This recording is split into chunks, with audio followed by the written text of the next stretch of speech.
ખરડ ગામમાં 80મા સ્વતંત્રતા દિવસની ભવ્ય ઉજવણી। ધંધુકા તાલુકા કક્ષાનો ધ્વજવંદન કાર્યક્રમ ધંધુકાના ખરડ ગામે યોજાયો।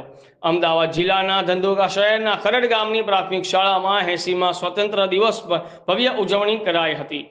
કાર્યક્રમની શરૂઆતમાં મહેમાનોનું આગમન, ધ્વજવંદન અને રાષ્ટ્રગાન સાથે તિરંગાને સલામી અપાઈ હતી। ત્યારબાદ પોલીસ વિભાગ દ્વારા પરેડ કરી રાષ્ટ્રધ્વજને સલામી આપવામાં આવી। દેશ માટે બલિદાન આપનાર યુવાઓ અને યાદ કર્યા હતા। ભારતની આઝાદીની ગાથા ગવાઈ હતી। ખરાડ ગામમાંથી અનેક યોદ્ધાઓ દાંડી કૂચમાં ભાગ લીધો હતો। તેમને વાક્યોથી સન્માનિત કરી નમન કરાયા હતા।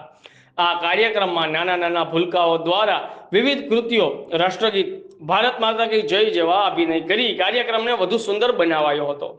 કાર્યક્રમમાં ધંધુકાના મામલતદાર સહિત ધંધુકા પોલીસ સ્ટેશનના પીઆઈ, વન વિભાગના અધિકારીઓ સહિત ગ્રામ પંચાયતના સદસ્યો, પોલીસ સ્ટાફ, ગામના આગેવાનો, શાળાના શિક્ષકગણ તેમજ નાના નાના ભૂલકાઓ ખૂબ મોટી સંખ્યામાં હાજર રહી રાષ્ટ્રધ્વજને સલામી આપી 80મા સ્વતંત્રતા દિવસની ભવ્ય ઉજવણી કરવામાં આવી હતી।